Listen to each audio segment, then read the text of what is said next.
Hi everyone, कैसे हैं आप सभी।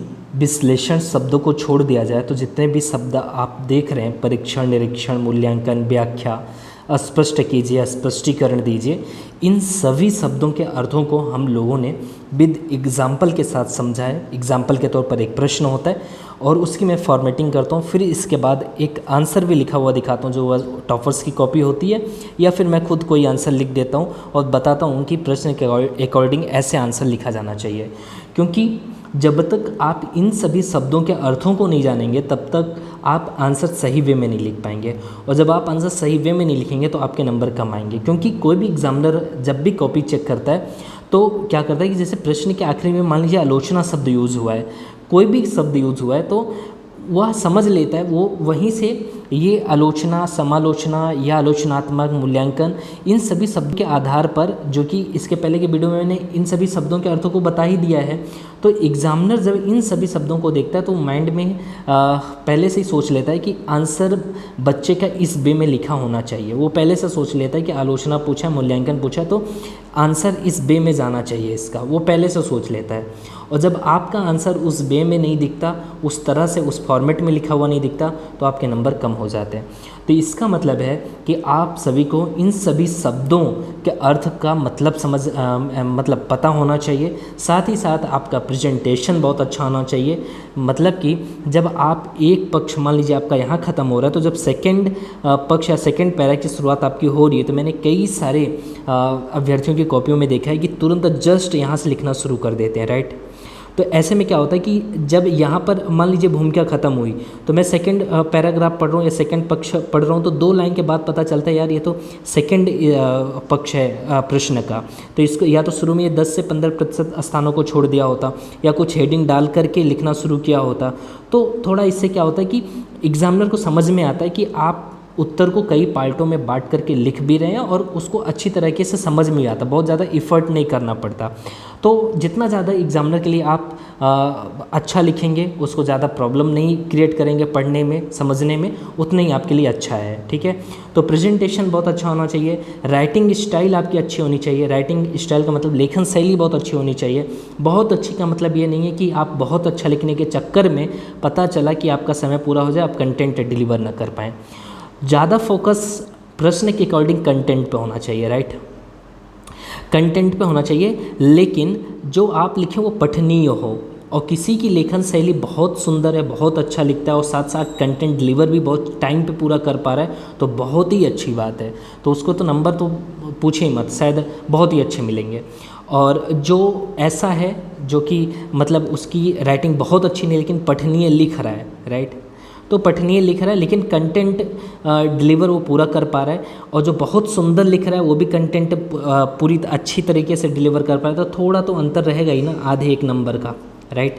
तो ये समझिए कि प्रेजेंटेशन, राइटिंग स्टाइल, आपका इंट्रो, आपका कंक्लूज़न, आप शब्दों के अर्थों को ठीक से समझ पा रहे हैं कि नहीं समझ पा रहे हैं, प्रश्न के नेचर को समझ पा रहे हैं कि नहीं समझ पा रहे हैं, कि प्रश्न कितने पार्टों में बटेगा, ये सब चीज़ें जब आप समझ लेते हैं, जान लेते हैं, तो आप आंसर अच्छा लिखते हैं और आपके नंबर बढ़ने के चांसेस रहते हैं, राइट।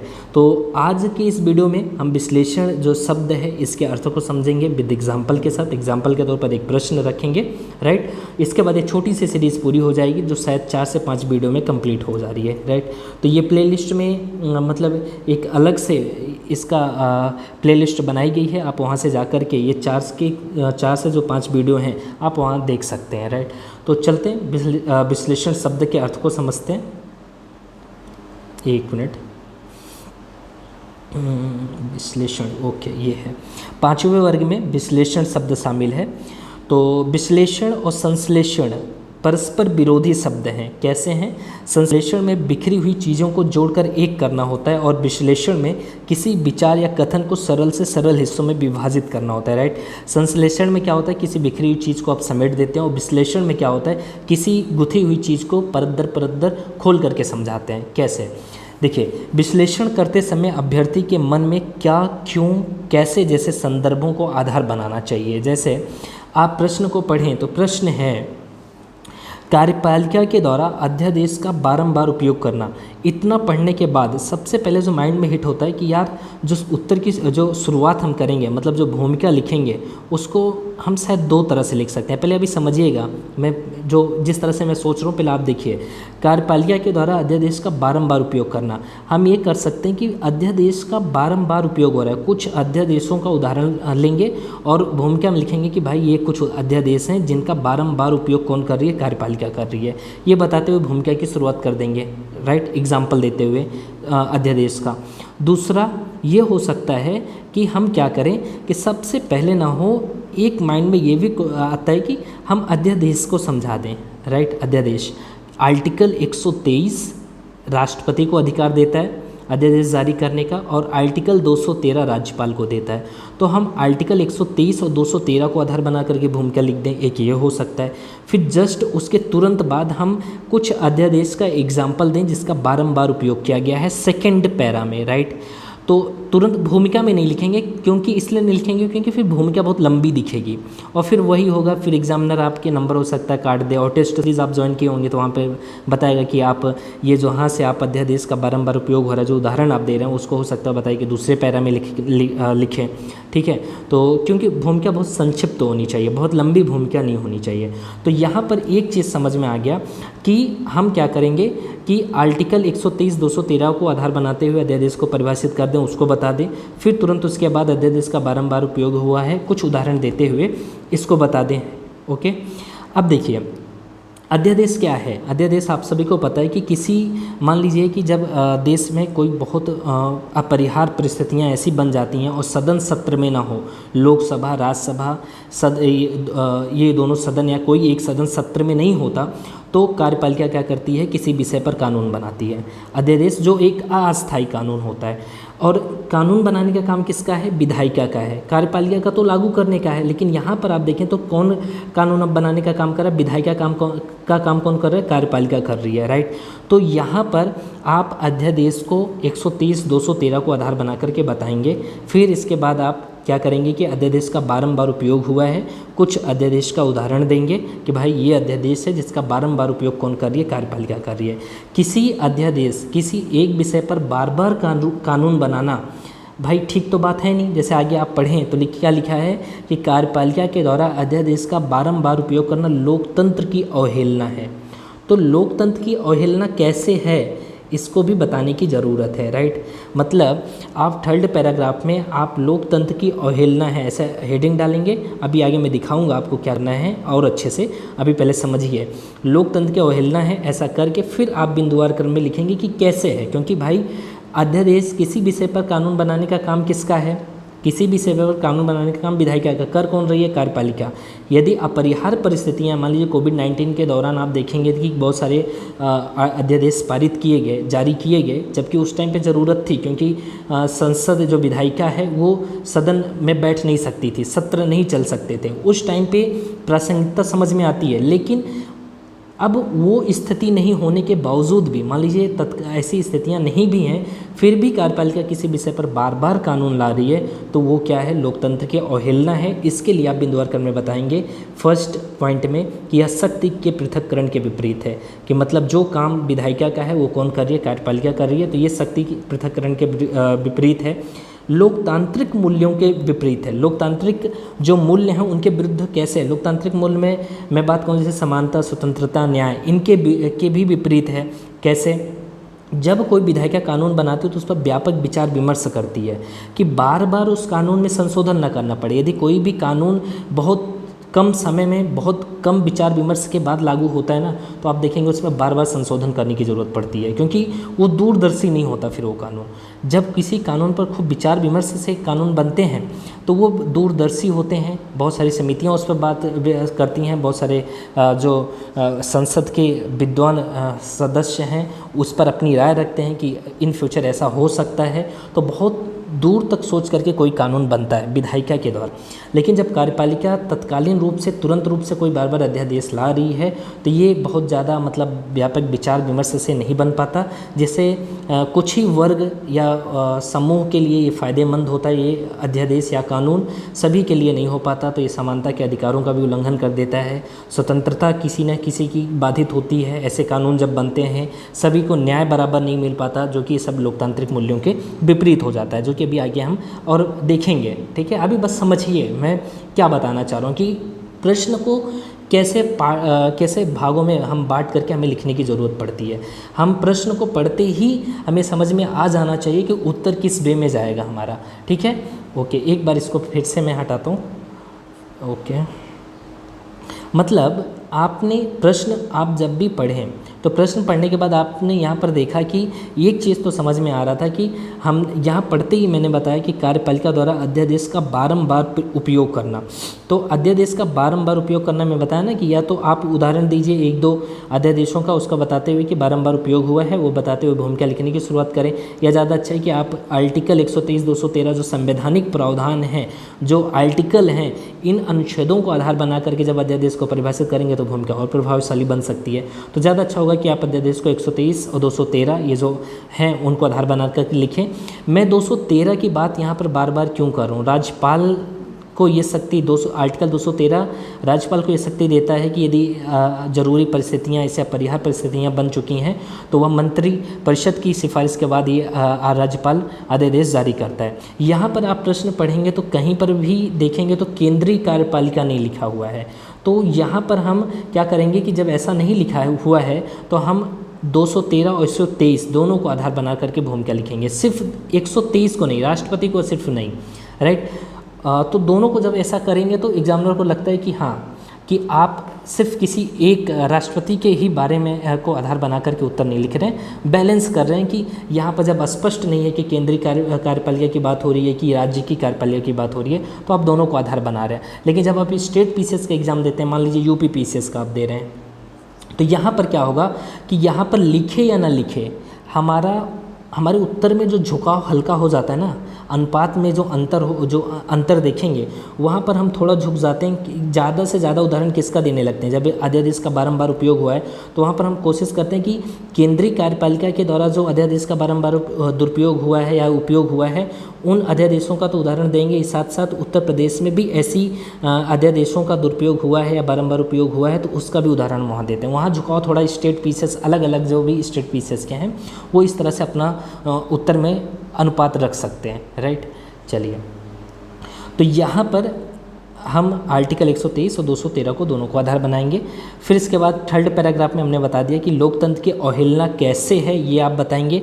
आगे देखें, ऐसे में कई आलोचकों का मानना है कि इस प्रावधान का निरसन कर देना चाहिए। क्यों कर देना चाहिए? क्योंकि ये लोकतंत्र की अवहेलना है कि बार बार होता है। तो आपने थर्ड पैराग्राफ में बता ही दिया कि लोकतंत्र की अवहेलना है इसलिए इसका निरसन कर देना चाहिए। लेकिन मैंने कहा है कि जब आप पॉलिटी के आंसर लिखते हैं, यदि कोई संविधान में ऐसे प्रावधान हैं जिनको संविधान सभा के सदस्यों ने अडॉप्ट किया है, संविधान में इंक्लूड किया है, तो आप उसको खारिज नहीं कर सकते कि भाई बस किसी ने कह दिया कि निरसन कर देना चाहिए तो आप कहेंगे हाँ निरसन कर देना चाहिए। इस तरह के मतलब क्रोधित होकर के, मतलब मैंने ऐसा देखा है आंसर में कि कई सारे अभ्यर्थी ऐसे आंसर लिखे भी हैं कि लास्ट में लिखते हैं हाँ यार कर देना चाहिए। इस तरह का दुरुपयोग मतलब कतई बर्दाश्त नहीं है। ऐसे लैंग्वेज या शब्दों का यूज़ हो मैंने देखा है। तो मेरे कहने का मतलब कि जब भी संविधान सभा के सदस्य ऐसे कुछ प्रावधान लाए हुए हैं, अपने संविधान में इंक्लूड किए हैं, तो आप उसको ऐसा मत कहिए कि हाँ भाई निरसन कर देना चाहिए। अब आप इसके पक्ष में लिखेंगे फोर्थ पैराग्राफ में कि निरसन क्यों नहीं करना चाहिए, निरसन क्यों नहीं करना चाहिए। ये फोर्थ पैराग्राफ में आपका आप इसके पक्ष में बात करेंगे। जैसे कोविड-19 का उदाहरण देंगे कि कोविड-19 में जब परिस्थितियाँ जिस तरह की बनी कि अब संसद का सत्र नहीं चल सकता, उस दौरान कोविड-19 के दौरान कई सारे अध्यादेश जारी किए गए, उसका दे सकते हैं। दूसरा आप दे सकते हैं कि जैसे ट्रिपल तलाक पर जो अध्यादेश आप देखेंगे कि 2017 है शायद 2016-17 में सुप्रीम कोर्ट ने ये जो ट्रिपल तलाक है इसको मतलब इलीगल माना, इस तरह इसको एक कुरीति का दर्जा देते हुए ये कहा कि ये ठीक नहीं है, इस पे चाहिए कि जो विधायिका है, जो सरकार है, इस पर कानून बनाए। इसके लिए क्या किया गया कि 2017 में शायद, एक बार आप क्रॉस चेक कर सकते हैं, 2017 में बिल लाया गया ट्रिपल तलाक का लोकसभा में पारित तो हो गया लेकिन राज्यसभा में पारित नहीं हुआ। फिर इसके बाद क्या किया गया कि केंद्रीय कार्यपालिका ने अध्यादेश जारी किया ट्रिपल तलाक के संदर्भ में, तो जारी किया। फिर हालांकि 2019 में पारित हो गया और ये कानून बन गया। तो यहाँ पर कहने का मेरा मतलब ये है कि निर्बाध रूप से, मतलब लगातार एक सुशासन की अवधारणा या सुशासन की जो तारतम्यता है, निरंतरता है, वो बनी रहे, उसके लिए भी कभी कभी अध्यादेश ज़रूरी हो जाते हैं, इसलिए निरसन नहीं करना चाहिए। एक पॉइंट हमारा ये हो सकता है। उदाहरण में हम ट्रिपल तलाक का उदाहरण दे सकते हैं, अभी आगे हम दिखाएंगे आपको। फिर इसके बाद निरसन क्यों नहीं करना चाहिए, ये कुछ पॉइंट लिखने के बाद अंततः आप बताएंगे कि देखिए, अब सुझाव में आपको एक सुझाव भी लास्ट में देना होगा कि आप ये बताएंगे कि इन्हीं सब चीज़ों को देखते हुए 1970 में जो उच्चतम न्यायालय ने क्या किया कि एक आरसी कूपर करके केस है, उसमें उन्होंने कहा कि पहले से ही एक आइडिया लग चुका था कि इन फ्यूचर अध्यादेश का दुरुपयोग बढ़ सकता है। इसके लिए उन्होंने वहाँ पर ये कहा कि जो अपरिहार्य परिस्थितियां होती हैं, जिसकी संतुष्टि के बाद राष्ट्रपति को, जब अपरिहार्य परिस्थितियों से राष्ट्रपति संतुष्ट होता है कि हाँ भाई हो चुकी हैं, तो अध्यादेश जारी करता है, तो उसकी इस तरह की संतुष्टि न्यायिक समीक्षा के अधीन होगी, इस केस में कहा गया, राइट। फिर इसके बाद आप ऐसा बताएंगे कि ये सब करते हुए 1970 में न्यायालय ने देखा जाए तो एक अध्यादेश का जो आधार है उसको न्यायिक समीक्षा के अधीन ले लिया। एक दो केस का और उदाहरण देंगे जिस वजह से कहीं ना कहीं अध्यादेश को कंट्रोल किया जा रहा है, उसके दुरुपयोग को कंट्रोल किया जा रहा है। अंततः आप लिख देंगे कि देखिए सब ठीक है, लेकिन इसके बावजूद भी कार्यपालिका को चाहिए कि आत्मसंयम का परिचय दे। इस तरह से किसी भी प्रावधान का जो बहुत सोच समझ करके संविधान सभा के सदस्यों ने संविधान में लाया है, उसका दुरुपयोग न हो, इसके लिए कार्यपालिका को खुद से संयम बरतना चाहिए। आप इस तरह से करके कुछ निष्कर्ष लिख करके उत्तर की समाप्ति करेंगे। अब यहाँ पर हम देखें तो यहाँ पर लिखा गया है कि संविधान के शुरुआत, अब उत्तर पढ़ते फटाफट। संविधान के अनुच्छेद 123 व 213 के तहत अध्यादेश जारी करने की शक्ति क्रमशः राष्ट्रपति व राज्यपाल को प्रदान की गई है। ठीक है, ये शब्दों को समेटने का तरीका है। क्रमशः जब लगा देते हैं तो यहाँ पर हो जा रहा है क्रमशः का मतलब 123 राष्ट्रपति से और 213 राज्यपाल से। ठीक है, कुछ इस तरह से संक्षेप में लिख सकते हैं भूमिका। दूसरा ये भी भूमिका लिख सकते हैं, इस तरह से थोड़ा ये विस्तार हो जाएगा भूमिका का। प्रश्न 250 शब्दों में लिखने हैं, राइट। तो 125 यूपीपीसीएस वाले हैं, 125 शब्दों में यदि पूछा गया है कुछ इस तरह से क्वेश्चंस, और या 150 शब्द यूपीएससी वाले हैं, तो ये भूमिका लिख सकते हैं। और 250 शब्दों वाले प्रश्न हैं तो आप ये भूमिका लिख सकते हैं, जैसे कि अनुच्छेद 123 और 213 केंद्र व राज्य सरकारों को अपरिहार्य परिस्थितियों में जब कोई कानून बनाना आवश्यक हो एवं संसद या राज्य विधानमंडल के दोनों सदन अथवा एक सदन सत्र में ना हो तो अध्यादेश लागू करने की शक्ति प्रदान की गई है। ठीक है, भूमिका समाप्त होती है। अब दूसरा देखिए, क्योंकि दूसरे पैरा में क्या लिखा गया है, इस शक्ति का दुरुपयोग करते हुए, राइट, क्योंकि अब इस शक्ति का दुरुपयोग, अभी हम यहाँ मैं ये नहीं बता रहा हूँ कि इस शक्ति का सदुपयोग हुआ, क्योंकि प्रश्न का जोर ही है कि दुरुपयोग के बारे में बताना है कि लोकतंत्र क्या अवहेलना है, तो अध्यादेश का बारंबार उपयोग हुआ है। तो यहाँ पर इस शक्ति का दुरुपयोग करते हुए कार्यपालिका के द्वारा भारतीय चिकित्सा परिषद संशोधन अध्यादेश 2010, वायु गुणवत्ता प्रबंधन आयोग अध्यादेश 2020, प्रतिभूति विधि अध्यादेश 2014 आदि को क्रमशः का मतलब 2010 को 4 बार और 2020 मतलब वायु गुणवत्ता प्रबंधन आयोग अध्यादेश 2020 को 2 बार और इस अध्यादेश को 2 बार क्रमशः करके मतलब इस तरह से लागू किया गया। तो बार बार लागू करना वही लोकतंत्र की अवहेलना है। तो यहाँ पर लिखा गया लोकतंत्र की अवहेलना, हेडिंग डाल दी गई लोकतंत्र की अवहेलना। अब हम पॉइंट वाइज बताएंगे लोकतंत्र की अवहेलना कैसे है। यहाँ पर आप देखें तो भूमिका लिखने के बाद यहाँ पर भूमिका देखें तो यहाँ पर एंड हुई, फिर इसके बाद मैंने शुरू के कुछ स्थानों को छोड़ दिया है, जस्ट यहाँ से लिखना शुरू नहीं किया। ठीक है, तो ये चीज़ें ध्यान देना है। और यहाँ पर पॉसिबल है नहीं कि आप हेडिंग डाल करके अब बिंदुवार क्रम में इस चीज़ को समझाएंगे। मैंने पीछे वीडियो में भी बताया है कि सभी प्रश्न आप पढ़ेंगे तो कई सारे प्रश्न ऐसे होंगे जहाँ पर आपको व्याख्या देनी ही पड़ेगी, व्याख्या में ही लिखना पड़ेगा। वो कुछ ऐसे पक्ष होंगे जहाँ पर आप उसको बिंदुवार में लिख ही नहीं सकते, लेकिन जब हम ये कह देते हैं कि अभ्यर्थियों को कि बिंदुवार क्रम में लिखना चाहिए, तो हर एक पक्ष को बिंदुवार में लिखने लगते हैं, फिर वो ठीक लगता नहीं है। यदि आप इसको बिंदुवार में लिख के समझाने लगेंगे तो फिर फ्लो टूटेगा और फिर मतलब नंबर कहीं ना कहीं आपके खुद अपने आप दिमाग से सोचिए ना कि मैं कितना अच्छा बना सकता हूँ कि एग्जामिनर को पढ़ने में सहूलियत हो। तो यहाँ पर आप देखें तो इसको हम कुछ व्याख्या करके बता दिए हैं। फिर लोकतंत्र की अवहेलना हेडिंग डाले। जस्ट कई लोगों को मैंने देखा यहाँ से लिखना शुरू कर देते हैं, ठीक है यदि यहाँ से भी लिख रहे हैं, लेकिन ज़्यादा अच्छा है कि जस्ट आप इसके नीचे से लिखिए या यहाँ से शुरू कर देते हैं। लेकिन सबसे अच्छा जो है कि आप यहाँ से लिखेंगे तो दिखने में ठीक दिखेगा। जैसे फर्स्ट पॉइंट है कि एक ही विषय को अध्यादेश के आधार पर बार बार लागू करना सत्य पृथक्करण सिद्धांत यानी विधायिका की अवहेलना है, ऊपर मैंने बात कर ली है। विचार विमर्श के बिना पारित कानून लोकतांत्रिक सिद्धांतों के विपरीत। ऐसे लोकतांत्रिक सिद्धांतों कुछ उदाहरण दे दीजिए। लोकतांत्रिक सिद्धांत समानता, स्वतंत्रता, न्याय के कि इनके विपरीत है। कैसे है, ऊपर मैंने संक्षेप में बात कर लिया है। फिर तीसरा देखें कि बार बार अध्यादेश लागू हो रहा है तो ये समझ में आने लगा कि अब अध्यादेश राज्य का वातावरण देश को निरंकुश शासन प्रणाली की ओर अग्रसर करता है। यहाँ पर आप देखेंगे तो मैंने कुछ चीज़ों को अंडरलाइन कर दिया है, इसलिए कि थोड़ा मतलब लगे कि अध्यादेश राज्य, ये मैं एक साथ पढ़ने की बात करूं कि एग्जामिनर जब पढ़े तो थोड़ा इस पर ध्यान दे। निरंकुश शासन प्रणाली को मैंने अंडरलाइन कर दिया है, तो ये थोड़ा मतलब क्या होता है कि एग्जामिनर को के लिए ये पॉइंट महत्वपूर्ण दिखने लगता है कि हाँ अध्यादेश राज्य यहाँ पर ये कर दिया गया, अंडरलाइन कर दिया गया है। ये दो तथ्य जो हैं, ये कुछ शब्द जो हैं इस बिंदु के महत्व को बढ़ा दे रहे हैं, ठीक है। तो यहाँ पर अध्यादेश राज्य का वातावरण देश को निरंकुश शासन प्रणाली की ओर अग्रसर करता है, राइट। कैसे करता है शायद आप समझ भी रहे होंगे, क्योंकि ऊपर भी मैंने डिस्कशन कर ही लिया है कि अध्यादेश का बार बार उपयोग करना जो कि काम विधायिका का है, कर कौन कार्यपालिका रही है, तो एक अलग तरह का माहौल बनने लगता है देश में। नागरिकों का देश के संविधान और सरकार पर से भरोसा खत्म होने लगता है। मतलब जब ऐसा होने लगता है तो जो नागरिक होते हैं उनका देश के संविधान से और सरकार पर से भरोसा क्या होने लगता है, समाप्त होने लगता है। तो लोकतंत्र की अवहेलना आपने समझ लिया। अब निरसन क्यों नहीं करना चाहिए इसको देखिए। आपातकालीन परिस्थितियों में जब संसद का सत्र चलना मुश्किल हो, जैसे कोविड-19 के दौरान महामारी रोग अधिनियम 1897 में संशोधन के लिए जारी अध्यादेश।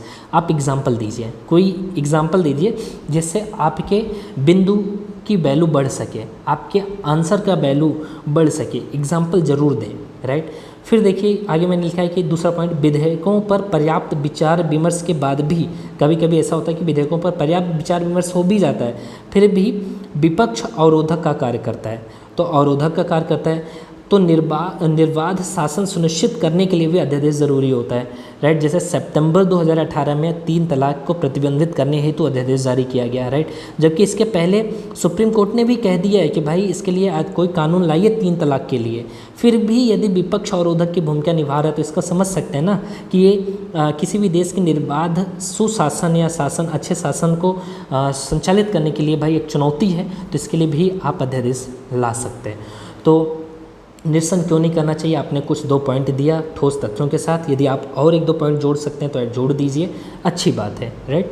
नहीं भी ऐड करेंगे तो चल जाएगा, क्योंकि पूरा आंसर लगभग 260 शब्दों के करीब है और 250 में लिखना है, तो कभी कभी 10-20 शब्दों का अंतर आपके नंबर को माइनस नहीं करता। ये भ्रम आप हटा दीजिए, बस आपके कंटेंट अच्छे होने चाहिए, प्रेजेंटेशन अच्छा होना चाहिए, शब्द पठनीय होने चाहिए। आगे देखिए सॉरी, इसकी प्रासंगिकता को देखते हुए इसके सदुपयोग हेतु मतलब 1970 में ही न्यायालय ने, मैंने गजब जोड़ दिया है, ये ध्यान दीजिएगा कि 1970 में ही न्यायालय ने आरसी कपूर बनाम भारत संघ मामले में अध्यादेश के आधारों को न्यायिक समीक्षा के अधीन माना एवं कृष्ण कुमार सिंह मामले 2017 में अध्यादेश को दोबारा लागू करना असंवैधानिक माना। मतलब कार्यपालिका की मानसिकता पर यहाँ पर चोट हो रही है कि ये तो कह रहा है कि मान लीजिए न्याय समीक्षा के अधीन है, लेकिन कृष्ण कुमार सिंह मामले में उच्चतम न्यायालय ने कार्यपालिका की मानसिकता पर चोट की कि आप ये क्या कर रहे हैं। शक्ति का दुरुपयोग ऐसे करना चाहिए, मतलब मैं समझा रहा हूँ आप लोगों को किस तरह से आप क्यों करें कि यदि संविधान सभा के सदस्यों ने या संविधान ने आपको ये शक्ति दी है तो उसका सदुपयोग करिए ना, उसका दुरुपयोग नहीं होना चाहिए।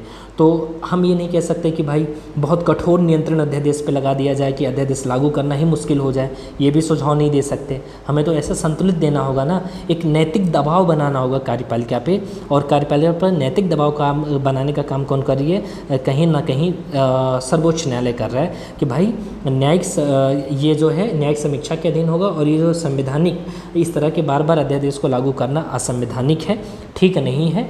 तो कार्यपालिका की मानसिकता पर एक तरह से चोट है।